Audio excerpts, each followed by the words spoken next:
नाज़रीन इकराम, अस्सलामु अलैकुम वरहमतुल्लाहि वबरकातुहू। जी सलाम पर आप सबका इस्तकबाल करते हैं आपके महबूब प्रोग्राम राह नजात में। मैं आपकी मेज़बान शगुफ्ता यास्मीन, और आइए मिलकर सहारनपुर चलते हैं और वहाँ इस्तकबाल करते हैं नेशनल मेडिकल कॉलेज सहारनपुर के प्रिंसिपल और आलमी अवार्ड याफ्ता जनाब डॉक्टर असलम खान साहब का। हम जानते हैं आप सबको बेसब्री से इंतज़ार रहता है डॉक्टर साहब से मुलाकात का, तो इंतज़ार को ख़त्म करते हुए डॉक्टर साहब आपका पुरतपाक खैर मक़दम है तमाम नाज़रीन की तरफ से, हमारी पूरी टीम की जानिब से और आपकी मेज़बान की जानिब से। शुक्रिया नाज़रीन को, आम टीम को दिल के गहराई से सलाम। वालेकुम अस्सलाम वरहमतुल्लाहि वबरकातुहू। तो नाज़रीन इंशाअल्लाह आज डॉक्टर साहब से हम मिनरल्स के बारे में जानेंगे कि मिनरल्स का हमारे जिस्म में क्या रोल है, क्या अहमियत है, कमी से, इसकी डेफिशिएंसी से क्या परेशानियां हो सकती हैं। लेकिन आगाज़ में कल के मौजू को मुकम्मल करते हैं। कल हमने डॉक्टर साहब से सब्र की अहमियत के बारे में जाना था। आज इंशाअल्लाह इसी गुफ्तगू को पाए तकमील तक पहुँचाने की कोशिश करेंगे। नाज़रीन, तमहीद में कोई वाक़या नहीं है, कुछ वाक़यात के हवाले हैं। हम ये देखते हैं कि बुज़ुर्गान दीन हो, सूफिया इकराम हो या अल्लाह ताला के महबूब पैगंबर हों, इन सब की ज़िंदगी में सब्र का बहुत अहम रोल रहा है। हज़रत इब्राहीम खलीलुल्लाह को आग में डाला गया, लेकिन आग गुलजार हो गई। तो नार से गुलजार तक के सफ़र में जो वसीला था वो सब्र था। हज़रत इब्राहीम अलैहिस्सलाम अपने नन्हे से बच्चे की गर्दन पर छुरी फेर कर अल्लाह ताला के हुक्म को बजा लाने की कोशिश कर रहे हैं, बल्कि कर गुजरते हैं। नन्हा सा बच्चा भी ये कहता है कि या अबती इफ़अल मा तुअमर सतजिदुनी इंशाअल्लाह मिनस साबिरीन, कि ए मेरे वालिद कर गुजरिए जिसका आपको हुक्म मिला है, आप मुझे साबिरों में से पाएंगे। लेकिन अल्लाह ताला को उनकी ये कुर्बानी इतनी पसंद आती है कि ता क़यामत इसे फ़र्जंदान तौहीद के लिए एक सुन्नत के रूप में जारी कर दिया गया। हज़रत यूसुफ़ अलैहिस्सलाम, नन्हा सा बच्चा, कुएं में डाल दिया गया, फेंक दिया गया अपने भाइयों की तरफ से, लेकिन वो मासूम बच्चा ना आहू फ़गा है, न चीखो फरियाद है, सिर्फ सब्र है। इसी तरह रसूल पाक सल्लल्लाहु अलैहि वसल्लम का ताइफ का सफ़र भी आपको याद होगा, वहाँ भी यही है कि लकल उतबा हत्ता तरदा।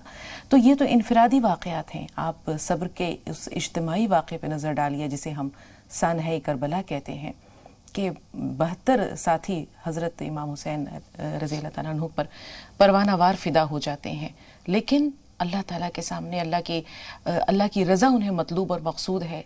सब्र के ज़रिए जो है वो अपनी कुर्बानी पेश कर देते हैं, लेकिन ना वहाँ भी कोई शिकवा है, ना बेबसी पर कोई आहोजारी है। तो ये तमाम वाक़यात हमारे लिए, इनमें बहुत बड़ी हिकमत भी पोशीदा है, बहुत बड़ा सबक भी पोशीदा है। फिर भी हम बेसब्री का मुज़ाहरा कर जाते हैं और ये कहते हैं कि अल्लाह मेरी सुनता नहीं है, या अल्लाह कब हमारी फ़रियाद सुनेगा। अगर हमें अल्लाह ताला आज़मा रहा है तो इसमें भी हमारे लिए एज़ाज़ है कि अल्लाह ने हमें इस लायक समझा कि उसने हमें आज़माने के लिए मुंतखब किया। तो डॉक्टर साहब से पहला जो सवाल है या पहली जो बात है वो यही है कि डॉक्टर साहब, अल्लाह ताला सब्र के ज़रिए अपने बंदों के दर्जात भी बुलंद करता है, तो इसमें क्या हिकमत पोशीदा है? इसमें जो देखिए विजडम है वो हम लोग सभी तो जानते हैं, उसको ठीक से समझ नहीं पाते के तौर पे। हम सब ये कहते हैं कि आखिरत की जिंदगी जो है वो असल जिंदगी है। तो देखिए जो आखिरत की जिंदगी है उससे पहले हमें प्री डेथ पीरियड दिया गया है जिसमें आप और हम जिंदा हैं। तो ये इसलिए दिया गया है ताकि हम आखिरत की जिंदगी को मतलब डिस्कवर करें, और उसको डिस्कवर करने के में जब हम डिस्कवर करेंगे तो इंशाअल्लाह अल्लाह ताला कोई की डिस्कवरी हमें होगी, जो हमारा खालिक है, हमारा राज़िक है, हमारा मालिक है, हमारा क्रिएटर है। तो अब देखिए, आप मिसाल दे रहा हूँ छोटी सी, के मिसाल के तौर पे हम गन्ना बोते हैं, और गन्ने को आप जो है खेत से काट दें या खेत में खड़ा है, और खेत से उसे कहीं खड़ा कर दें, और उसको किसी क्रशर में, किसी कोल्हू में उसको ना ले जाएं, तो उसका रस नहीं निकलेगा, यानी गन्ने का पैदा होना बेकार जाएगा, उसकी अफादियत खत्म हो जाएगी। ऐसे अल्लाह ताला ने तमाम इंसान जो पैदा किए हैं, चाहे वो अमेरिका में हो, इंडिया में हो, रशिया में हो, इजराइल में हो, चाइना में, मतलब दुनिया में किसी भी जगह पे हैं, ये अल्लाह ताला ने इनका पोटेंशियली, जैसे रस गन्ने में होता है, इनके पोटेंशियली इसके अंदर क्वालिटीज पैदा की हैं ब्रेन के अंदर उसके, और वो जो पोटेंशियल को एक्चुअली बदलना जो है वो जिंदगी, इसलिए इस्पान लाइफ हिंदुस्तान जो दिया गया इसलिए दिया गया, और वो जब भी हो सकता है। अल्लाह ताला का तरीका है जो अभी हमने बताया, क्रशर में जब तक आप उसे क्रश नहीं करेंगे गन्ने को तब तक उससे रस नहीं निकलेगा, रस नहीं निकलेगा तो आपको ना कोई मिलेगा ना उससे कोई अफादियत होगी। तो इस तरह से इंसान जो जी जाते हैं, मैं बहुत से लोग दुआ करते हैं कि हमें अल्लाह ताला कोई परेशानी में डाल। अगर कोई आदमी दुनिया में पैदा हुआ अच्छे हाल में, अच्छे घर में, और वो दुनिया से ऐसे ही चला गया, उसे हकीकत मालूम ही नहीं होती, और उसको दुनिया से चला जाता है, तो मैं समझता हूँ वो जिंदगी बहुत अच्छी जिंदगी नहीं है। जिंदगी उनकी अच्छी जब जो आपने वाकया जिक्र किया, चाहे हजरत इब्राहिम अलैहिस्सलाम का जिक्र क्या हो या मूसा अलैहिस्सलाम का जिक्र क्या हो या तमाम नबी हैं, उन्होंने अपनी जिंदगी में अपने जो पोटेंशियल है उसको जो है एक्चुअली बदला है। और जब वो एक्चुअली बदलने में कामयाब हुआ है तो उनको दर्जा मिला है, मुकाम महमूद मिला है, उनको औलिया का दर्जा मिला है, उनका बुजुर्गान दीन का दर्जा मिला है। तो ऐसे ही उनको ये दर्जे, जैसे कल हमने सूरह अनकबूत पढ़ी, सूरह नाज़ियात पढ़ी और उन सब में सब्र के बारे में देखा, तो असल में जो तंग दस्ती है, परेशानी है, भूख का लगना है या कारोबार का चलना है ना चलना है या हालात का खराब हो जाना है, ये सारी चीजें जो है अल्लाह ताला को मतलूब हैं। और ये जब मतलूब है तो हमें इस टेस्ट में जब पास होते हैं तो न सिर्फ अल्लाह खुश होता है, बल्कि हमारे जो ब्रेन है, हमारा जो दिमाग है, उसके अंदर जो छिपी हुई ताकतें हैं पोटेंशियली जो अंदर अल्लाह ने रखी है, वो बाहर मैनिफेस्ट होती है और हमारी शख्सियत जो है वो तमाम खुशनुमा शख्सियत बनती है जो अल्लाह की मतलूब शख्सियत होती है। बिल्कुल डॉक्टर साहब, हम ये देखते हैं कि कुछ लोगों को अल्लाह ताला आजमाता है और कुछ की रस्सी दराज करता है, यानी जालिमों के जो पकड़ है उसमें अल्लाह ताला थोड़ी ढील देता है। एक वाक़या, छोटा सा वाक़या याद आ रहा है कि एक खातून ने अपने शौहर से कहा कि आप मुझे तलाक दे दीजिए। दोनों के दरमियान बहुत मोहब्बत थी। अब वो शौहर, उसे अपनी बीवी भी बहुत महबूब थी, वो परेशान हो गया। उसने कहा तुम मुझसे क्यों तलाक मांग रही हो? तो उसने कहा कि नहीं, मैं आपके साथ नहीं रह सकती। तो शौहर ने कहा ठीक है, हम फलां बुजुर्ग के पास चलते हैं और उनसे ही जो है वो फैसला करवाते हैं। अभी वो दोनों घर से निकले थे कि इत्तेफाक से शौहर को ठोकर लगी और उसके पैर के अंगूठे से खून रिसने लगा, बहने लगा। तो बीवी ने कहा कि चलिए चलिए घर चलिए, अब मुझे तलाक नहीं चाहिए। तो शौहर ने कहा क्या मामला है, मुझे कुछ समझ नहीं आ रहा, अभी तो तुम कह रही थी कि मुझे आपके साथ नहीं रहना, अब तुम कह रही हो कि घर चलना है। तो उसने कहा कि देखिए, लंबा अरसा गुजरा, हम किसी तकलीफ में मुब्तला नहीं हुए, कि अल्लाह ने हमें किसी परेशानी में नहीं डाला। तो मुझे ये ख्याल आया कि कहीं ऐसा तो नहीं है कि आप सिराते मुस्तकीम पर नहीं है या मुझसे कोई कोताही हो रही है। तो मैंने ये सोचा कि हम इस अपने आप को आजमाते हैं या देखते हैं कि अल्लाह ताला के हम नाफरमान बंदों में से तो नहीं है। लेकिन अब आपको ये जो चोट लगी है ये बता रही है कि अल्लाह ताला के नाफरमान बंदों में से ना आप हैं, और मैं जो अब आपके साथ मैं रहना चाहती हूँ, ज़िंदगी गुजारना चाहती हूँ, क्योंकि अल्लाह ताला ने जो जालिमों की पकड़ है या गिरफ्त है डॉक्टर साहब, उसमें उनको वो मोहलत ज़रूर देता है।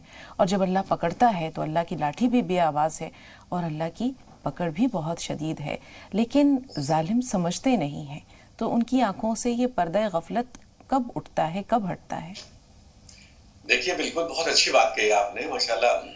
और इसे हमें समझना चाहिए कि हर जुल्म करने वाले को अल्लाह ने मौका दिया है संभलने के लिए, कि वो अपने जुल्मों पर नजरसानी करे और वो कुरान की तरफ या अल्लाह की तरफ या रसूल की तरफ आए।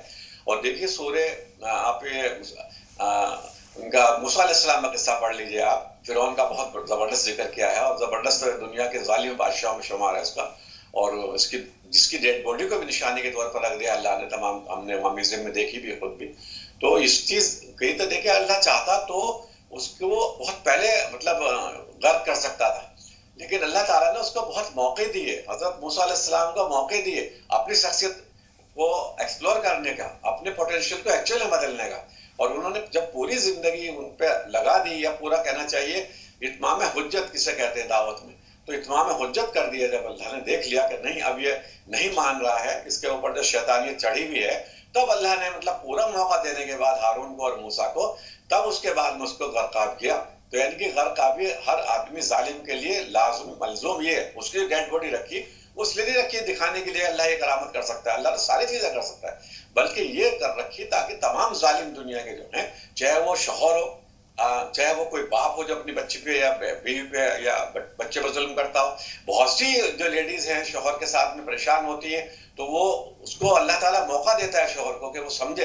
और एक चीज मैं और बताना चाहता हूँ, मुझे बहुत बात, कुरान को आप पढ़ेंगे गौर से तो आप देखेंगे आप शौहर की मिल्कियत नहीं है, आप अपने बाप की मिल्कियत नहीं है, आप अपनी माँ की मिल्कियत नहीं है। हर सोल जो हर रूह आती है दुनिया में, वो जरिया है आपके माँ बाप आपको लाने के लिए।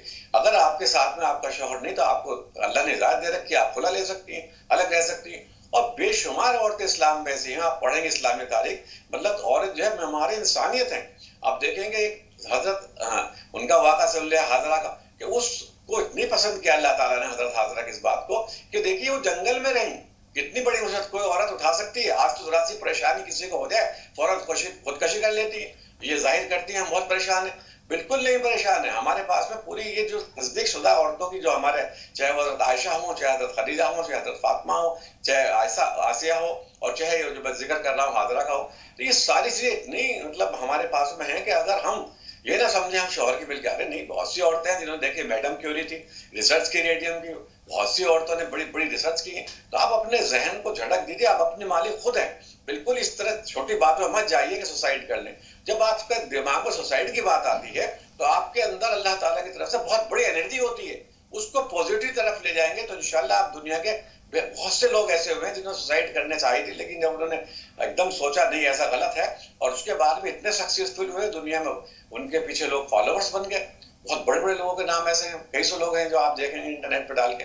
तो अगर कभी ऐसा ख्याल आता भी है तो ये मत समझें कि शौहर से मेरी जिंदगी है, ये मेरे बाप से मेरी जिंदगी है, मैं एक अलग रूह हूँ, अल्लाह ने मुझे इनके जरिए दुनिया में लाया है, ठीक है, तो मैं अलग हो सकती हूँ, मुझे अल्लाह ने हक दिया है, और अपनी शख्सियत को जो पोटेंशियली मेरे अंदर छुपा हुआ है उसको मैं खुद बाहर लाऊंगी इंशाअल्लाह रहमान, और मैं अल्लाह के महबूब बनूंगी इंशाअल्लाह रहमान। बिल्कुल डॉक्टर साहब, ये जो ज़िंदगी है ये अल्लाह ताला की अमानत है, और इस ज़िंदगी को ख़त्म करने का इख्तियार अल्लाह ने बंदे को नहीं दिया है। ये इख्तियार अल्लाह के पास ही है कि वो उसे कितनी सांसें देता है और कब सांसों का आना जाना थम जाता है, रुक जाता है। तो वो लोग अगर जो मौत को गले लगाते हैं, मुश्किलात से राह फरार इख्तियार करते हैं, क्या हम उनके इस इक़दाम को कम हिम्मती में शुमार कर सकते हैं? हम ये जानते हैं कि अपनी जान लेना आसान काम नहीं होता। ये कोई मरने वाले से पूछे कि ज़िंदगी क्या है, ये ज़िंदगी उसे कितनी अजीज़ है, और मरने वाला भी ये चाहता है कि कुछ सांसें और मिल जाती, थोड़ी सी ज़िंदगी और मिल जाती, लेकिन अपनी जान लेना आसान काम नहीं होता, फिर भी लोग खुदकुशी कर लेते हैं। तो इसे क्या हम कम हिम्मती से ताबीर कर सकते हैं? अल्लाह पर जो यकीन है उसकी कमज़ोरी पर महमूल कर सकते हैं इसे, कि वो हौसला हार गया, कि उसे अल्लाह की रहमत पर उम्मीद नहीं था? क्योंकि जहाँ पर इंसान की बर्दाश्त ख़त्म होती है, जहाँ पर इंसान की सब्र की इंतहा होती है, वहाँ से रहमत खुदाबंदी की इब्तदा होती है। तो ये बात बहुत कम लोग समझ पाते हैं या इस पर अमल कर पाते हैं। सही कहा आपने। देखिए, ये आपने बहुत अच्छी बात की कि हम जो हैं, अगर प्रॉपर्टी किसी की है, हम जो मखलूक हैं, वो सिर्फ अल्लाह की, चाहे औरत हो या मर्द हो। तो अल्लाह ताला ने हमें जान दी है तो हमें लेने का कोई हक नहीं है सर, बिल्कुल भी नहीं। इसका मतलब हुआ कि हमने अल्लाह की अजमत का, अल्लाह की ग्लोरी का, तो अल्लाह की जो क्रिएशन का, उसका एतराफ़ नहीं किया। और जब हम ये नहीं करते तो अगर हम, ये भी मैंने पहले बताया कि हम बहुत से ख्यालात हमारी ज़िंदगी में ऐसे होते हैं जो गलत होते हैं, उनमें जी रहे होते हैं। मिसाल के तौर पे काला जादू है, पीला जादू है, ये है, वो है, मन्नतें हैं, मतलब पता नहीं क्या क्या चीज़ों में हम जीते रहते हैं, खुदा में नहीं जीते। तो अल्लाह ताला हमारे जो मेंटल फ्रेम है उसको तोड़ने के लिए कुछ परेशानी डालता है, क्योंकि अल्लाह का तरीका यही है हमारे पास में। जो अल्लाह ताला किसी भी इंसान को जब परेशानी में डालता है तो उसका जो जौहर है, उसके अंदर का पोटेंशियल निखर के बाहर आता है। और जो ये अल्लाह ने सिर्फ रखी है पैदा करते वक्त आदम से लेकर अब तक हर इंसान में, कि नेगेटिव को पॉजिटिव में बदलना। तो जब भी कभी ऐसी परेशानी हो, आप गलत बातों में होते हैं, तो लाजमी तौर से जब कोई परेशानी आती है तो उसका इस्तकबाल करें, और इस्तकबाल करने के बाद में सोचें, अपनी लाइफ का इंट्रोस्पेक्शन करें, कहीं मैं खुदा के नाम पर या कहीं इस्लाम के नाम पर कोई गलत काम तो नहीं करने जा रहा हूँ, तो इस तरह बातें तो नहीं करते रही मैं अब तक जिंदगी में। तो उसको अगर आप पाक साफ करने की कोशिश करेंगे तो अल्लाह ताला की मदद आपका साथ आएगी, आपकी रूहानी ताकत बढ़ेगी। और देखिए, जिस वक्त आदमी, ये कम हिम्मती की बात नहीं है, ये बेवकूफ़ी की बात नहीं, ये जो बात है अवेयरनेस ना होने की है। ये जो लोग खुदकशी करते हैं, तो हिम्मत तो बहुत होती है, इसको जाहिर है मैं अपने बैठे वालों में मार लूँ तो कितनी बड़ी हिम्मत लानी पड़ेगी मुझे, बहुत बड़ी हिम्मत लानी पड़ेगी। तो हिम्मत की बात नहीं, असल चीज़ ये है, हम लोग जो आप और हम राह निजात में प्रोग्राम दे रहे हैं वो इसीलिए दे रहे हैं ताकि लोगों को मालूम हो कि उनकी जान की कितनी बड़ी कीमत है अल्लाह की नज़र में, और वो उसको महफूज रखें, और ख़ास तौर से अपने ब्रेन से काम लें, कुरान को समझ के पढ़ें, और कुरान का जो पैगाम है, यानी असली ज़िंदगी जो हमारी आखिरत की ज़िंदगी है, उस ज़िंदगी को कैसे कामयाब करें। ये छोटी सी ज़िंदगी, ये छोटी ज़िंदगी उस ज़िंदगी को कामयाब करने के लिए दी गई है, और हम ज़िंदगी को भी नाकामयाब कर लेते हैं तो ऑटोमेटिकली वो भी नाकामयाब हो जाती है। यानी कि हम अल्लाह को नहीं कुछ समझते, जब हम अल्लाह को कुछ नहीं समझते तो हम एट वंस जो है कुफ्र में शामिल हो जाते हैं। बिल्कुल डॉक्टर साहब, ज़िंदगी को कामयाब बनाने के लिए, उखरवी निजात पाने के लिए एक तंदुरुस्त जिस्म का होना, एक पाक साफ मुतहर और मुनज़्ज़ह रूह का होना बहुत ज़रूरी है। और इस तंदुरुस्ती में मिनरल्स का क्या रोल है, मादनियात का क्या रोल है?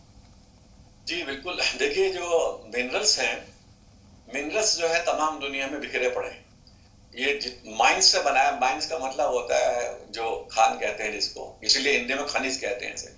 जो चीज़ें खान से निकाली जाती हैं उन्हें मिनरल्स कहते हैं। तो मिनरल्स जो है हमारे तकरीबन जो है होते तो 100-125 हैं ये, लेकिन जो मेडिकल साइंस ने रिसर्च की है तो तकरीबन 17-18 मिनरल्स हैं जो हमारी बॉडी के लिए रेगुलेट करने के लिए, मिसाल के तौर पे मैग्नीज है, अगर हम मैग्नीज की हमारे अंदर क्वांटिटी कम होगी तो हमें कैंसर हो जाएगा। अच्छा, क्रोमियम है, गोल्ड है, अगर ये चीजें कम होगी तो हमारी सेक्सुअल पावर कम हो जाएगी, हमारी हार्ट बीट बढ़ जाएगी, तो पेट की खराबी हो जाएगी। ऐसी जो है जिंक है, उसकी अगर कमी हो गई तो हमारे जो मेटाबॉलिज्म है वो कम हो जाएगा, हमारी किडनी खराब हो जाएगी। तो अल्लाह ताला ने देखिए जितनी चीजें भी दुनिया में रखी है, जो भी हमें आंखों से दिखती है, उन सबसे हम बने। यानी कि जो बॉक्साइट है मिसाल के तौर पर इससे बनता है, या है, ये जितने चीजें हैं, गोल्ड है, सिल्वर है, निकेल है, कोबाल्ट है, तो मैग्नीशियम है, कैल्शियम है, फास्फोरस है, तो इन सबका रोल हमारे जिस्म को बनाने में, हमारे जिस्म को सही शेप देने में, हमारी मसल्स को ताकत देने में, हमारी बोन्स को स्ट्रॉन्ग करने में।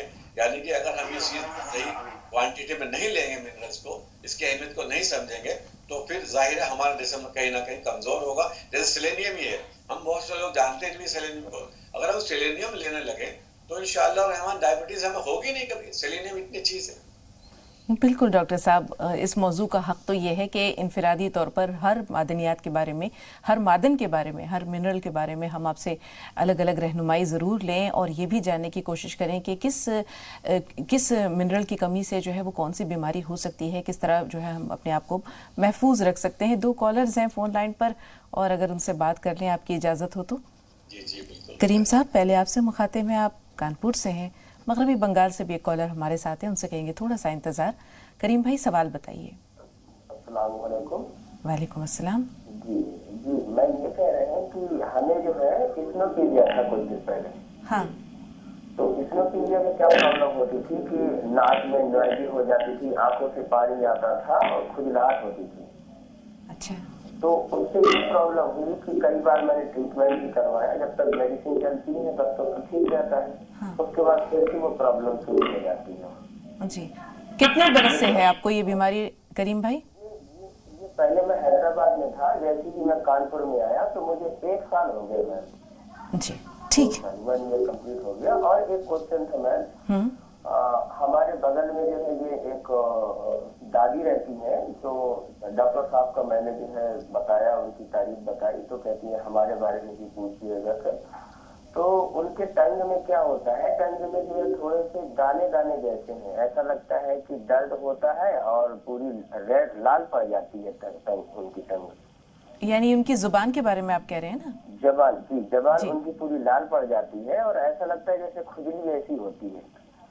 ठीक। और एक क्वेश्चन और था आपसे, अगर आपकी इजाजत हो तो हम कहें। बताइए बताइए, जरूर बताइए। जी, एक मेरे फ्रेंड्स भी हैं, तो उनको जो है 3 साल हो गए, 2017 से जो है राइट हैंड है, तो पैरालिसिस हो गया था। तो उनका जो है हाथ में थोड़ा सा जो है अभी मूवमेंट करते रहते हैं, वो एक्सरसाइज करते रहते हैं, मगर पूरी तरीके से उनको रिलीफ नहीं है। तो कह रहे थे कि डॉक्टर साहब से अगर आपकी बात हो जाए तो आप हमारे बारे में जरूर इसके लिए दरख्वास्त कीजिएगा। जी बेहतर इंशाल्लाह। थोड़ा सा इंतजार। एक कॉलर मगरबी बंगाल से हैं। जी, अपना सवाल बताइए। वालेकुम अस्सलाम। जी, हमारा बदन में सादा सादा जो छुली बोला जाता है, बंगला में छुली, अब उर्दू में क्या कहते हैं वो तो मालूम नहीं। जी, अपनी बात जारी रखिए, कोशिश करते हैं समझने की। जी हाँ, तो ये क्या बोलते हैं कि वो आज 2-3 साल से हुआ है, लेकिन बहुत दवा हुआ किया, कुछ नहीं हो रहा, सादा सादा होता है फिर ठीक हो जाता है। बोलता है उसको छुली बोलता है बंगला में। उसमें होता क्या है भाई, कैफियत क्या है, कहाँ पर होती है ये, कोई परेशानी है? गोटा बदन में है यार, ये क्या बोलता है कि हाथ उत में भी हो गया है। यानी दाने हो जाते हैं आपको? जी, दाना मत है तो प्लेन होता है, लेकिन वो सादा सादा थोड़ा दाग दाग की तरह रहता है जरा। उसमें खुजली भी होती है, पानी आता है, क्या होता है? हाँ, तो खुजली भी होती है। जी डॉक्टर साहब, क्या समझे? एलर्जी मालूम हो रही है। एलर्जी, जी। एक्जिमा होगा शायद, पानी बता रहे हैं, तो अगर किसी चीज से पानी निकल रहा है तो उसे एक्जिमा कहते हैं। तो एक्जिमा जो होता है, देखिए खाने पीने पर अपना ध्यान दें। जो हम कुछ खाते पीते हैं तो वो उसके अंदर जो पॉइजनस सब्सटेंस होते हैं, मतलब आमतौर से जो हम खाते हैं जिनमें केमिकल्स होते हैं वो चीजें, तो वो अंदर बॉडी के अंदर जाके नुकसान देती है, निकल नहीं पाती, तो उसकी वजह से एक्जिमा हो जाता है। तो तो एक तो खाने पीने पे ध्यान दें इंशाल्लाह, दूसरे मड थेरेपी करें। मड थेरेपी का तरीका ये है कि एक गड्ढा खोदें मिट्टी उसका अच्छा, और चाहो तो उसमें अपने आप को ऐसे करके बिठा लें बिल्कुल, और सिर्फ गर्दन बाहर रखें इंशाल्लाह, और 1 घंटे तक बैठे रहें। तो जो मिट्टी होगी, अभी मैंने जो जिक्र किया मिनरल्स का, तो मिनरल्स में भी प्रॉपर्टी होती है कि वो हमारे जो बेड पार्टिकल्स हैं बॉडी में जो आ जाते हैं खाने पीने में, उनको भी एब्जॉर्ब करके अपने में ले लेते हैं। तो इंशाल्लाह उस मिट्टी से आपको फायदा पहुंचेगा।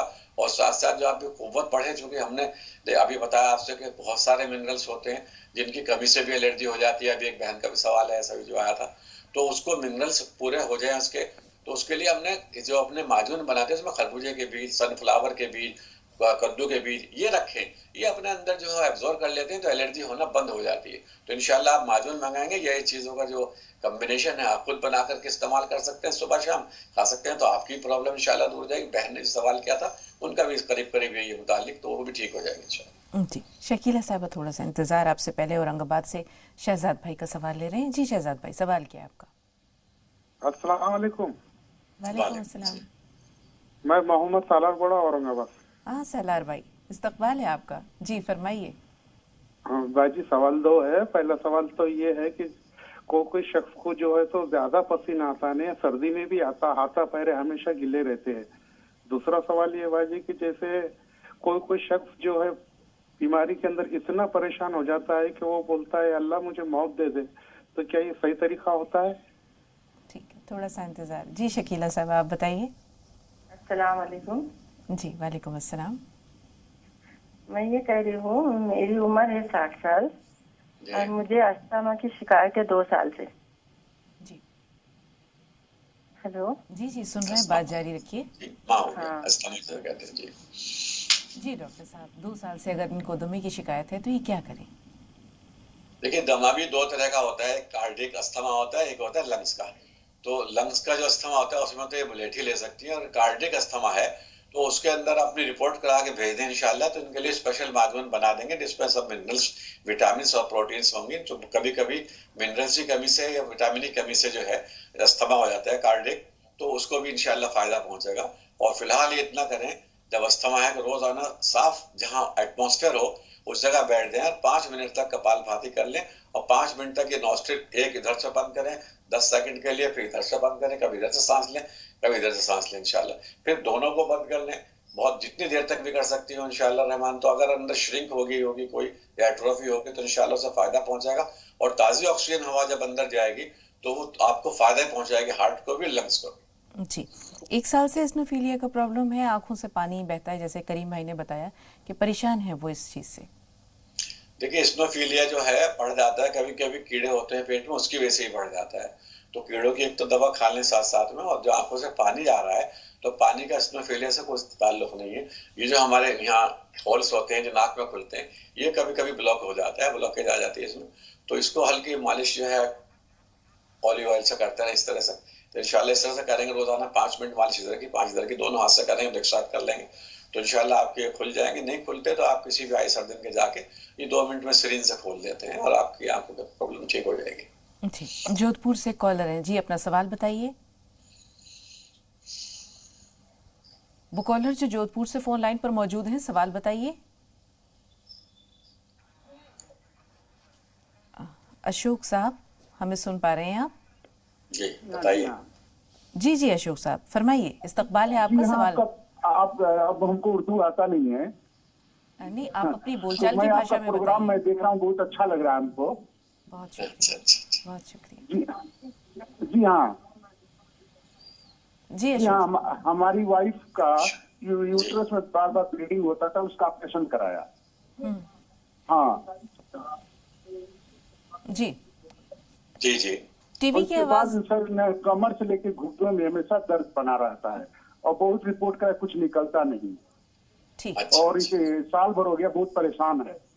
जी सुनिए कि डॉक्टर साहब क्या फरमा रहे हैं। जी डॉक्टर साहब। जी देखिए, ये जो होता है जब हम यूट्रस बताना जी बता रही है जी। हाँ, और कुछ बताना है? कुछ और भी कहना है? बताना क्या प्रॉब्लम है? कुछ और भी कहना? नहीं, वाइफ बता रही है, वाइफ बता रही है। जी बेहतर बेहतर।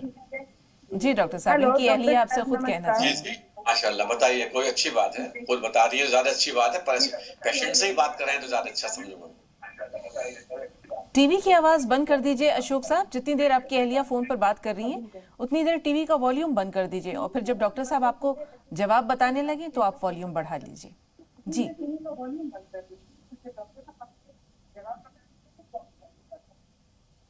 जी बताइए, क्या कहना चाह रही हैं आप? डॉक्टर साहब, मैं यूट्रस का ऑपरेशन कराई थी जी। तो उसके बाद ना उंगली में, 2 उंगली में दर्द रहता है, अकड़ रहता है।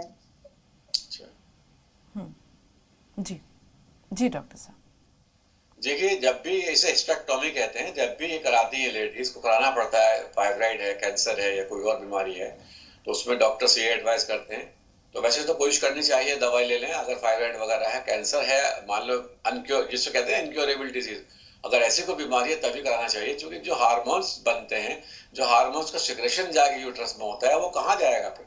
तो प्रॉब्लम हो जाती है एस्ट्रोजन प्रोजेक्शन उसका। तो उससे हर आदमी को, हर औरत को मतलब अलग तरह के सिम्टम्स हो सकते हैं। जैसे आपने उंगली में बताया, कमर से नीचे दर्द बताया, या कभी कभी गरम गरम भपके निकलते हैं जिसम से, बहुत परेशानी होती है, कभी घबराहट होती है। तो ये सारी जो सिम्टम्स हैं उसकी वजह से होती है। लेकिन इसको सेलेनियम और जो आज मिनरल्स का इत्तेफाक से बहुत हमने कम इंशाल्लाह फिर बताएंगे क्या करके, तो इनकी कमी से भी हो जाता है। क्योंकि अब हमें तादाद जो है, जो हम पहले खुराक के ले रहे थे, जिनसे एस्ट्रोजन प्रोजेक्शन बन रहे थे, उसको थोड़ा ब्रेक करना पड़ेगा। इसके लिए स्पेशल माजून बनाते हैं निकल कोबाल्ट की, तो वो आप खाएंगे इंशाल्लाह रहमान, तो आपकी सारी प्रॉब्लम दूर हो जाएगी। और आपका जो एस्ट्रोजन प्रोजेस्टेरोन का सिक्रेशन है, वो उतनी जरूरत, जितनी जरूरत है उतना ही निकलेगा, उससे ज्यादा नहीं। पहले कॉलर ने जो सवाल किया था, एक ज़ईफ उनकी दादी हैं जिन्होंने कहा है कि उनकी जुबान पर छाले से पड़ जाते हैं, दाने हैं, क्यों होते हैं और इलाज क्या है? ये जो स्टोमेटाइटिस कहलाती है बीमारी, ये डाइजेशन की खराबी से हो जाती है। जब हमें विटामिन बी डाइजेस्ट नहीं होता, या हम विटामिन बी ले नहीं पाते खुराक में, और विटामिन बी जो है खासतौर से गेहूं है, दूसरा अनाज, इनके छिलकों में होता है। तो आटा जो है वो छान जरूर लें, लेकिन दोबारा से चॉकर्स पर डाल लें, इंशाल्लाह नेचुरल विटामिन बी मिलेगा इन्हें। दलिया वगैरह खाएं और तली हुई चीजें ना खाएं, तो ये ठीक हो जाएंगे इंशाल्लाह। फिर भी परेशानी होती है तो थोड़ा सी ग्लिसरीन लगा सकती है, तो ग्लिसरीन या बोरिक एसिड मिला के लगा लेंगे, तो अगर कोई उसमें इन्फेक्शन या कोई बैक्टीरिया आ गया है तो वो भी डर हो जाएगा। जी, इनके दोस्त जिन्हें पैरालिसिस हो गया था, उनके बाएं हाथ में तकलीफ है, वो मूवमेंट तो है लेकिन पूरी तरह फाका नहीं है। देखिए, पैरालिसिस में टाइम लगता है ये ठीक होने में। इसमें इनको ये होगा कि एक तो ये डायमंड की माजून खाएं, क्योंकि माजून जो है, तो जो वेसल्स ब्रेकअप हो गई या नर्व्स जो है डीएक्टिवेट हो गई, उनको एक्टिवेट करेंगी। और साथ साथ एक टेंस मशीन आती है, उसे हम इलेक्ट्रोथेरापी कहलाते हैं, खासतौर से पैरालिसिस वालों के लिए होती है। जब ये करिश्मा पेरनिल ऑयल, हमने जो क्रीम बनाई पैरालिसिस की, वो मलेंगे इंशाल्लाह। उसको मलने के बाद मान लो हाथ पे है, तो वो ऐसे मशीन से अपने हाथ से कर लें इंशाल्लाह, तो उससे स्टिमुलेशन देंगे, यानी इलेक्ट्रोथेरापी कहते हैं। तो जो अंदर जो वेन्स और नर्व्स होती हैं, वो रीएक्टिवेट हो जाएंगी, तो फिर इनका हाथ एकदम उठने लगेगा, यानी पैरालिसिस से बहुत जल्दी बाहर आ जाएंगे। जी, किसी किसी को पसीना आता है ज्यादा, क्यों आता है? मतलब हथेलियां अगर सर्दियों में भी पसीजती हैं या सर्दियों में भी बेपनाह पसीना आता है, तो क्यों आता है डॉक्टर साहब?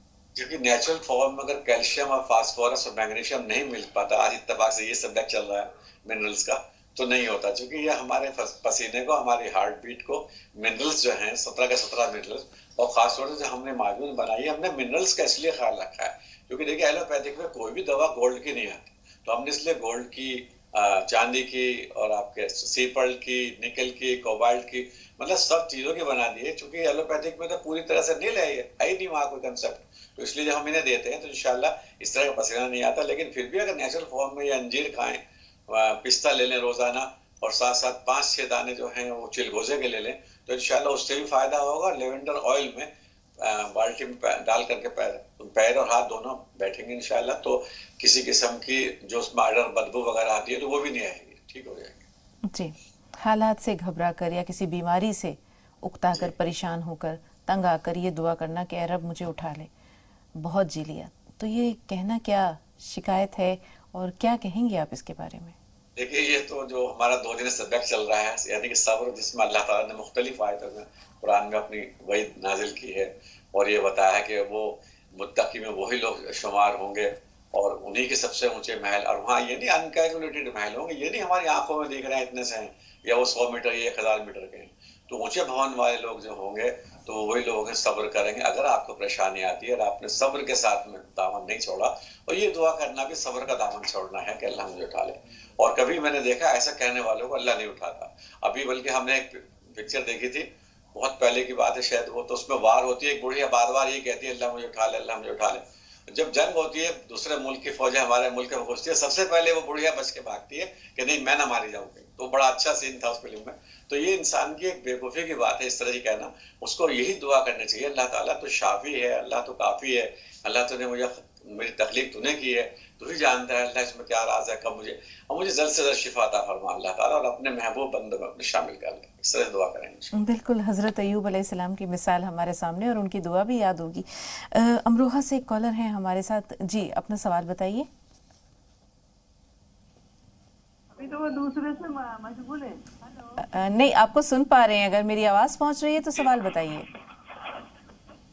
अस्सलाम वालेकुम। वालेकुम अस्सलाम। जी भाई, जी मतलब मैं डॉक्टर साहब से बात करना चाहता हूँ। सुन रहे हैं वो आपको, फरमाइए। जी मतलब कहने का ये है कि मेरे 3 साल पहले मतलब पैरालिसिस हो गया था, तो उसमें मतलब हाथ और पैर से एक तरीके से काम नहीं करते, मतलब क्या करना है मुझे, कौन सी दवाई इस्तेमाल करनी है ये बताइए। जी, अगर आप ये प्रोग्राम देख रहे थे थोड़ी देर पहले तो डॉक्टर साहब ने बहुत तफसील से एक भाई के सवाल के जवाब में बताया। बहरहाल दोबारा रहनुमाई फरमा देंगे। कोई और कॉलर अगर फोन लाइन पर मौजूद हैं तो अपना सवाल बताइए।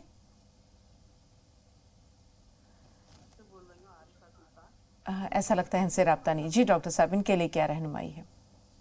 हमारे तो सबके लिए रहनुमाई है कि वो लोग जो हैं, जो कुरान चाहता है, यानी कुरान का मतलूब इंसान, जो अल्लाह का मतलूब इंसान है, जो अल्लाह ने मकसद रखा है हमारे पैदा करने का। तो हम इसलिए नहीं दुनिया में आते, सिर्फ यहाँ आए, पैदा हुए और सिर्फ माँ बाप की खिदमत की, शादी की और कार खरीदी, कोठी बनाई और दुनिया से लगे। अगर हम पर्पजलेस जिंदगी है, अगर कभी हमने तन्हाई में बैठ के ये नहीं सोचा हु एम आई, मैं कौन हूँ, कहाँ से आया हूँ, कहाँ से मेरे वालिद दादा आए थे, कहाँ चले गए वो, तो ये अगर ये नहीं सोचते, हम तो समझते हैं कि हम पूरा हक अदा नहीं करते अपनी तख्लीक का। तो अगर हम ये सोचेंगे इंशाअल्लाह रहमान, तो फिर हमारे जहन में जो है एक बहुत ही खूबसूरत जाना चाहिए, एक रीजन बेस्ड जवाब होगा जो कहीं नहीं मिलेगा, जो कुरान देता है। देखिए कुरान की सबसे बड़ी सिफ्त क्या है कि वहां पर 6666 वर्सेस में से तकरीबन आधी से करीब में जो है वो आखिरत के बारे में, यानी कि आपके विजन को बहुत बड़ा करती है। आप जो हमेशा छोटे विजन में जीते रहते हैं कि मेरा एक बच्चा हो जाए, मेरी शादी हो जाए, मुझे अच्छी बीवी मिल जाए, मुझे कार मिल जाए, मुझे कोठी मिल जाए, मतलब आपकी वह पहुंच यही तक है। और जब अवधि पछतावा होगा, जब अवधि राहत होगी, कभी आपने सोचा अनएंडिंग रिवार्ड्स के बारे में? अगर आप वो सोचेंगे तो इंशाल्लाह आपको दुनिया की परेशानी या दुनिया की बातें ऐसी लगेंगी सुपरफिशियल, बच्चों को खेल लगेगा इंशाल्लाह। आप सोचिए इस बारे में गहराई से। वो है मैं। जी डॉक्टर साहब, तो फालिज से परेशान है ये, अब उनके लिए क्या इलाज है? अभी वैसे बताया इन्होंने पूरा, मैं इसीलिए बताना चाह रहा था कि देखिए जब हम बताते हैं तो सभी के लिए बताते हैं। और फालिज जो है वो ऐसी बीमारी है, इसमें ब्रेन के अंदर कहीं क्लॉटिंग आ जाती है, जब तक वो डिजोल्व नहीं होती, उसे डिजोल्व होने में बहुत टाइम लगता है। तो इसके लिए जरूरी है कि ये उसके लिए हमने जो रिजल्ट देखे, अपने नताइज देखे बहुत दिन से, तो हमने कोबाल्ट प्लस डायमंड की मालूम जब देते हैं तो वो घुल जाता है, तो हमारे हाथ और पैर जो निष्क्रिय हो गए थे, इनएक्टिव हो गए थे, वो भी ठीक हो जाते हैं। एक ध्यान और रखेंगे कि पैरालिसिस ज्यादातर उन लोगों को भी होता है जो सूर्यास्त और सूर्योदय के समय सोते रहते हैं। तो कभी भी मगरिब के वक्त और सुबह फजर के वक्त सोए नहीं, मतलब भले ही बैठ जाएं उठ के अल्लाह का नाम लेते रहें, तहज्जुद पढ़ें तो बहुत अच्छी बात है। लेकिन जो लोग इस तरह से सोते हैं, एक मैग्नेटिक वेव जो होती है पैरालिसिस वालों को ठीक नहीं होने देती, वो ये नहीं जानते कि सारी दुनिया मैग्नेटिक वेव से ही रुकी हुई है। तो मैग्नेटिक वेव्स नॉर्थ से साउथ की तरफ जाती हैं हमेशा, और जो नॉर्थ से साउथ की तरफ सोता है तो उनको पैरालिसिस ठीक नहीं हो पाता। तो अगर ये साउथ की तरफ से सोएंगे सर रख के, और इंशाल्लाह तो इनकी जो वेव्स है जब इनके ब्रेन में जाएंगी तो उसको डिसॉल्व कर देंगी, और इनको नींद भी अच्छी आएगी, चिड़चिड़ापन भी नहीं होगा। और साथ साथ ये डायमंड की और कोबाल्ट के माजून खाते रहें। और जो क्रीम हमने पैरालिसिस की बनाई, मेरा ख्याल है मैंने ये बात तकरीबन 4-5 महीने से 100-125 बार बता दी। प्लीज जब प्रोग्राम सुनते हैं तो उसको बाकायदा इनकलकेट करें और नोट करें, इंशाल्लाह और रहनुमाई होगी। और ये प्रोग्राम आम प्रोग्राम नहीं है, ये अल्लाह का शुक्र है बहुत मुल्कों में देखा जाता है, रात को भी बहुत लोग फोन करते हैं 12 बजे से 1 बजे तक, और उनकी रहनुमाई हो रही है, उन्हें फायदे हो रहे हैं, इतनी तारीफ रो पड़ते हैं तारीफ के मारे। तो आप इसको गौर से समझिए और इंशाल्लाह इस पर अमल कीजिए। आरिफा साहब फरमाइए, क्या सवाल है आपका? आरिफा साहब अच्छा रखिए, और मुझे ये गोंद मोरिंगा मंगाना है, आपके मिल जाएगा? डॉक्टर साहब सुन रहे, नहीं, हम रॉ मटेरियल नहीं कोई सेल करते हैं किसी किस्म का भी। तो वो गोल मोरिंगा मंगाना है मुझे। अवतार से लीजिएगा जी, हमारे यहाँ से। ये कुछ और कह रही हैं, मोरिंगा के बारे में कह रही हैं कि शायद इनको मोरिंगा मंगाना मुझे। मोरिंगा जो है सहजन दरख्त होता है, तो सहजन मोरिंगेसी फैमिली का होता है, इसलिए मोरिंगा कहते हैं। वो जितने भी चाहे, बहुत से लोग हमें शहद मांगते हैं, बहुत से लोग अलसी का तेल मांगते हैं, तो ये चीजें सब चीजें हम अपने लिए निकलवाते हैं, शहद भी और वो भी। ये हम रॉ मटेरियल नहीं बेचते इस तरह से। जी डॉक्टर साहब, आपको याद होगा कल राष्ट्रपति भवन से अमीर हसन साहब ने कैंसर के बारे में कुछ रहनुमाई आपसे चाहिए थी, वक्त की कमी थी, बोन मैरो ट्रांसप्लांट की बात हो रही थी, तो उस सिलसिले में हम ये चाहेंगे कि थोड़ा सा प्रिकॉशन बता दीजिए कि अगर कोई शख्स इस मर्ज से दो चार है तो उसको किस तरह का प्रिकॉशन लेना चाहिए, क्या चीज़ें इस्तेमाल करनी चाहिए, क्योंकि ये वादा किया था एक कॉलर और ने जिन्होंने कि डायबिटीज़ के बारे में जानना चाहा था, उनसे भी हमने कहा था कि मौका मिला तो आज इंशाल्लाह ज़रूर आपसे रहनुमाई लेंगे। इस दौरान के कॉल्स हम तक पहुँचे, ये छोटा सा जो वक्त हमें थोड़ा सा जो वक्त मिला है इस पे उनके सवालात ले लेते हैं हम इसमें। देखिए, आज ही मैंने बताया कि कैंसर अगर आदमी मैग्नीज लेता रहे तो मैग्नीज लेने से कैंसर मतलब फिर होता ही नहीं, चाहे वो ब्लड कैंसर हो चाहे वो कोई सा भी कैंसर हो। तो ये हम ध्यान रखें कि हमारी बॉडी में क्या चीज, यानी कि बैलेंस डाइट ले रहे हैं नहीं ले रहे हैं, या हमने अपनी पसंद की चीजें कुछ वैध कर दी, कुछ अवैध कर दी, कुछ हराम कर दी, कुछ हलाल कर दी। तो ये ध्यान रखें। और साथ साथ जो है 7 गमले ले लें। मैं कई बार बता चुका हूँ, सब लोग सुन लें इसको कि उसमें जो देखिए, आप कभी घास खाता है घोड़ा, आपने देखा कभी उसे कैंसर से मरते हुए? कोई भी नहीं होता। तो ये जो हम गेहूं उगाते हैं, इस गेहूं की अल्लाह ने सिफ्त रखी है, इसमें जो मैग्नीज है और खासतौर से जो एंटी कैंसर एजेंट हैं, एंटीजेंस हैं, वो इसके अंदर होते हैं। तो आप 7 गमले ले लीजिए, उनमें मिट्टी डाल लीजिए, उनमें खाद मत डालिए, खासतौर से केमिकल वाली खाद। अगर खाद डालें तो कंपोस्ट खाद डालें जो गोबर से बनती है। तो वो डालने के बाद में उसमें दाने 50 से 100 के बीच में ऐसे बिखेर दीजिए, हल्का सा पानी डालिए और उसके बाद में 7 दिन तक उसको देख लीजिए। 7 दिन रखने के बाद में जब आप लौटेंगे दोबारा वापस, तो वहां पर दाने निकल जाएंगे, सॉरी उसके पौधे निकल जाएंगे, 1 या 2 इंच के होंगे, 3 इंच के। और जब वो 2-3 इंच के हो जाए तो उन्हें जड़ से निकाल लें। और मैं एक बात और बताना चाहता हूँ अपने नाज़रीन को, कोई बड़ा अच्छा टेस्ट भी है। अगर तुम्हारे हाथ से दाने नहीं निकल रहे, बहुत जो मियाँ बीवी के बच्चा नहीं होता, वो 7 गमले रख लें, 7 तो औरत बोए, 7 मर्द बोले। और अगर जिसके हाथ से दाने यानी कि पौधा नहीं निकलता, तो इसका मतलब जो है संतानोत्पत्ति यानी बच्चा पैदा करने की सलाहियत उस औरत में नहीं है या उस मर्द में नहीं है। इससे ही मालूम हो जाता है, एक टेस्ट है ये हमारा नेचुरोपैथी का। तो इस तरह से आप करेंगे इंशाल्लाह, तो वो जो पौधे निकालेंगे आप 50-100 के बीच में, उनको निकाल करके मिक्सी में मिला लीजिए, हिला लीजिए और जायके के हिसाब से थोड़ा सा शहद डालिए। यूकेलिप्टस का शहद उसमें बेस्ट रहता है, वो डाल करके रोज पिलाइए इंशाल्लाह। तो कैंसर अगर शुरुआत भी है तो एकदम खत्म हो जाएगा, और अगर हो चुका है, जैसे अब इनको प्रॉब्लम हुई है, इन्होंने ट्रांसप्लांट भी करा गया, तो इंशाल्लाह जो आरबीसी बनेंगे अब इनको, जो जिसकी वजह से होता है बोन मैरो या ब्लड में WBC कमजोर, वो भी ठीक हो जाएंगे। और साथ साथ गोल्ड माजून जरूर खिलाएं, क्योंकि उसके अंदर जो चीजें हमने डाली है वो एक ऐसा मुरक्कब है जो अभी तक दुनिया, मैं खुद भी नहीं जानता कि इससे अच्छी दवा कोई बन पाई पूरी दुनिया। जी शमीम साहब, थोड़ा सा इंतजार, आपसे पहले आतिर भाई से बात कर रहे हैं। जी आतिर, बताएं क्या सवाल है? वालेकुम अस्सलाम। डॉक्टर साहब, सवाल मेरा ये है कि जुकाम होता है तो उसके लिए क्या करना चाहिए? ठीक जी जी, जुकाम होता है डॉक्टर साहब, इन्हें मालूम नजली खाते रहे आप, कोई बात नहीं, हर जगह मिल जाती है, ठीक हो जाएगा, कोई ऐसी परेशानी की बात नहीं। जुकाम कोई ऐसी बीमारी नहीं है, जुकाम तो एक माइक्रोब से हो जाती है, जहां आप स्ट्रॉन्ग हुए वो माइक्रोब अपना असर करना बंद कर देगा। तो इन्हें आपने क्या बताया डॉक्टर साहब, क्या खाते रहे? नजली मैंने बताया, पूरे हिंदुस्तान में हर जगह मिल जाती है, जहाँ कहीं भी रहते हैं तो वहां से खरीद लीजिएगा। और 1/4 चम्मच सुबह, 1/4 दोपहर, 1/4 शाम, गर्म पानी से ले लें। ज्यादा जुकाम रहता है, देखिए कोविड-19 हो या जुकाम हो, दोनों में जो वायरस होता है तो वो नाक से गले से अटैक करता है। तो आप जो है भाप ले लें, और अदरक की भाप ले लीजिए, तुलसी डाल लीजिए, पुदीने के पत्ते डाल लीजिएगा। तो सुबह शाम अगर 2 टाइम भाप ले लेंगे तो जुकाम वैसे नहीं होगा, क्योंकि आपकी जो मेम्ब्रेन है ये गले की और नाक की, ये स्ट्रॉन्ग हो जाएगी इंशाल्लाह। जी शमीम भाई, क्या सवाल है आपका? मैडम, मेरा सवाल ये है कि कमर के नस में जी L4 L5 में हाँ एक नस चिपक सा गया है, जिसके कारण पूरे हाथ पैर में झुंझुनी बनी रहती है, पैर से चलना नहीं होता है, उठना बैठना सोना बाथरूम जाना सब में ही परेशानी हो रही है, बहुत ज्यादा परेशानी है मैडम। अल्लाह आपकी परेशानी दूर करे। जी डॉक्टर साहब, देखिए आप एक बात टब मंगा लीजिए, उसे कहते हैं लंबर बाथ टब। वो मंगा लीजिए इंशाल्लाह। उसमें रोज आना या हफ्ते में कम से कम 2 दिन आप बैठें, और जो बैठने के लिए दवाई डालनी पड़ेगी पानी के अंदर वो हम भेज देंगे इंशाल्लाह रहमान। साथ साथ ये लीजिए, और करिश्मा जो हेयर ऑयल है, सॉरी करिश्मा पेनिल ऑयल है, उसको जरूर आप 1 बूंद सुबह 1 बूंद शाम लें, सीपल माजून के साथ, ठीक हो जाएंगे। जी डॉक्टर साहब, ये टब कहाँ मिल जाएगा?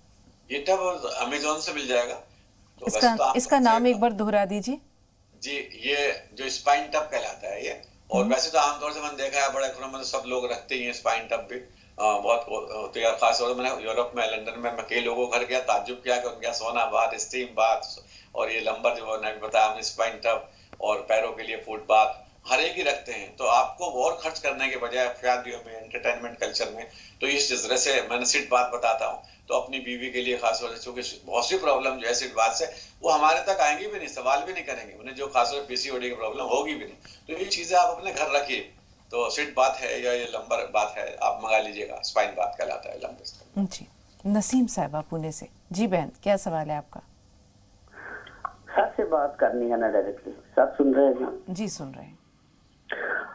सर ये है कि हमारे कुरान में, हमारे दीन में बिल्कुल क्लियर लिखा है कि आपका जो कुछ लेन देन है वो महरूम और साइल के साथ है, इन एडिशन टू ज़कात, जो देनी ही देनी है।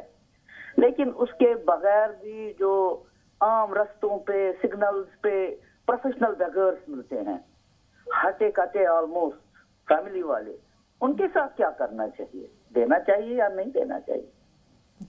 जी डॉक्टर साहब, क्या कह रही हैं आप? सब इस्लाम में जो सदक़ात हैं या खैरात हैं, इनके लिए जो 8 कैटेगरीज मखसूस की गई हैं, उनमें एक वो भी हैं जो फ़ुक़रा और मसाकीन हैं। लेकिन जैसे कि आप आजकल देखते हैं कि ट्रैफिक सिग्नल्स पर या गली कूचों में कुछ लोग हैं जिन्होंने इस गदागरी को पेशा बना रखा है, हट्टे कट्टे हैं, तंदुरुस्त हैं, लेकिन कमाने की खूह नहीं है उनमें, आदत नहीं है। तो उनके साथ हमारा मामला या हमारा रवैया क्या है? इस्लाम या शरीयत क्या हुक्म देता है? देखिए, अगर आप कुरान को पढ़ेंगे गौर से और रसूल पाक सल्लल्लाहु अलैहि वसल्लम की जिंदगी को समझेंगे, तो आज मैं देखता हूँ तमाम दुनिया के लोग उससे वाकिफ ही नहीं है। मिसाल के तौर पर रसूल पाक सल्लल्लाहु अलैहि वसल्लम की हयात तैयबा कितने साल रही सिर्फ, जब वो नबी रहे, सिर्फ 23 साल। आप देखेंगे कि वहाँ मक्का में और मदीने में कोई ज़कात लेने वाला नहीं रहा, क्योंकि उन्होंने जो ज़कात दी थी, इमदाद जो दी थी, वो इंटेलेक्चुअल डेवलपमेंट में दी थी, यानी कि लोगों को रोजगार से आशना किया था, लोगों को वेलफेयर में नहीं दी थी। आज हमारी तमाम दुनिया के बड़े बड़े इंडस्ट्रियलिस्ट, बड़े बड़े आलिम, सारे के सारे वो सोशल लाइफ में, सोशली अपने आप को अच्छा बनाने के लिए वो ज़कात देते हैं या इमदाद देते हैं। तो सबसे अच्छा तरीका ये है लोगों को इंटेलेक्चुअल डेवलपमेंट करें, और ज़कात जो फी सबीलिल्लाह के मायने हैं उसको लोग डिस्कवर नहीं कर पाए। इसका मतलब ये है कि लोगों को तौहीद की तरफ लाने में ज़कात खर्च कीजिए, सदका खर्च कीजिए। तो जितने वो लोग मांग रहे हैं, रसूल पाक सल्लल्लाहु अलैहि वसल्लम पाया मांगने, उन्हें कुल्हाड़ी दे दी। तो नहीं, उन्हें ऐसा तरस खा के उससे क्या होता है कि बहुत से गिरोह होते हैं जो बच्चों को मार पीट करके खड़ा कर देते हैं, उनसे पैसे छीन लेते हैं। तो इस तरह की जो हम ये एक तरह से इंस्टेंट हमदर्दी करते हैं, तो उससे उसको बढ़ावा मिलता है क्राइम को। तो अच्छी बात यह है कि आप कुरान खरीदिए, आप किताबें खरीदिए, लोगों को पढ़ने को दीजिए। जब उसका अपना ब्रेन अच्छा हो जाएगा तो इंशाअल्लाह रहमान वो खुद कमाने लायक होगा, दूसरों को देगा। तो यही वजह है रसूल पाक सल्लल्लाहु अलैहि वसल्लम के जमाने में इतनी ज़कात दी जाती थी, और फिर तलाश करते थे, तब मिलता नहीं था कोई। 13-14 साल में ऐसा हो गया वहां पर। और हमारे यहाँ हिंदुस्तान में, तमाम दुनिया में आज तक लोग ज़कात दे ही रहे हैं, और लोग लेने वाले बढ़ ही रहे। जी आबिद साहब, बताएं आपका सवाल क्या है? हाँ, अस्सलाम वालेकुम। वालेकुम अस्सलाम। मुझे डॉक्टर साहब से पूछना था कि मेरी जो वाइफ है, उसकी ना अक्सर, हमारे शादी के 4 साल होने वाले हैं, और उसके जैसे 2-3 बार उसका मिसकैरेज भी हो गया है, जिसकी वजह से उसकी तबीयत आए दिन अब खराब ही रहती है, और बहुत दिक्कत भी होती है। और उसका थायराइड की भी उसको बीमारी सी हो गई है, तो जिसकी वजह से उसकी तबीयत मतलब ग्रोथ नहीं कर पा रही है, बहुत ज्यादा वो बीमार रहती है। हर आए दिन मतलब 1 महीना भी सही से नहीं बीत पाता कि हम बिना डॉक्टर से कि वो आगे चल सके। तो ऐसा कुछ डॉक्टर साहब बताइए ताकि उनकी तबीयत में थोड़ा इजाफा होए और आगे हम कुछ कर सके। जी डॉक्टर साहब। जी देखिए, सबसे पहले तो उन्हें समझाइए कि वो अपने कॉन्शियस, सब कॉन्शियस ब्रेन होता है इंसान का, जब उसको ये उम्मीद होती है या वहां पर वो इस बात को बहुत गौर से सोचता है कि मैं ठीक हो जाऊंगी, तो इंशाल्लाह वो ठीक हो जाएंगी। तो जब भी मैंने जिक्र किया सिट बात का, तो सिट बात जरूर यूज करें मिसकैरेज वाली लेडीज, क्योंकि एक पैरासाइट होता है, वो एलोपैथी में उसका कंसेप्ट नहीं है, वो नेचुरोपैथी जानती है, तो उससे वो डेड हो जाते हैं, तो बच्चा मिसकैरेज नहीं होता। और सेकेंडली, अभी जो हमने मिनरल्स का जिक्र किया, तो मिनरल्स वाली डाइट दीजिए और खासतौर से जिंक वाली डाइट देंगे और विटामिन ई वाली डाइट देंगे तो आपको टोकोफेरोल जिसे कहते हैं, जब वो देंगे तो इंशाल्लाह मिसकैरेज नहीं होगा। और थर्ड जो हमने ये माजून बनाई है गोल्ड वाली, वो हेल्दी ओवा के लिए बनाई। जो ओवरीज है हमारे, अगर वो ब्लॉकेज हो गई है, ये हेल्दी ओवा अगर नहीं बन रहा तो वो बच्चा मिसकैरेज हो जाता है। और दूसरे, जब भी आपको कंसीव हो जाए तो उस दिन से लेकर आखिर दिन तक आप जो है इस माजून का इस्तेमाल करें और खुदा का शुक्र अदा करें। और उसकी तंदुरुस्ती जो आपके पेट में, ये अल्लाह ने कुरान में हुक्म दिया है कि मियाँ बीवी दोनों दुआ करें बच्चे, अल्लाह ताला हमारे ये बच्चा खैरियत से हो, तंदुरुस्त पैदा हो और इसको कोई ऐसी बीमारी ना हो जो उसके डीएनए में, इसके आरएनए में हमेशा खराबी रहे, या ऐसी कोई बीमारी हो जाए जो जिसे बाई बर्थ कहते हैं। जब आप ये दुआ करेंगे इंशाल्लाह और माजून खाएंगे और ये सीड बाथ यूज करेंगे और खासतौर से जो जिंक बताया हमने, जिंक का इस्तेमाल करेंगे और विटामिन ई का, तो इंशाल्लाह रहमान बहुत फायदा होगा आपको। तंदुरुस्त रहेंगे आपकी वाइफ और ठीक रहेंगे। बिल्कुल, बहुत शुक्रिया डॉक्टर साहब। अल्लाह ताला आपको जज़ाए खैर दे, सेहत व आफियत के साथ दराज़ी उम्र अता करे ताकि आप इसी तरह लोगों की रहनुमाई करते रहें। बहुत बहुत शुक्रिया। तो नाज़रीन, आज के लिए इतना ही। अगली मुलाकात तक के लिए इजाज़त दीजिए। अस्सलामु अलैकुम व रहमतुल्लाहि व बरकातहू।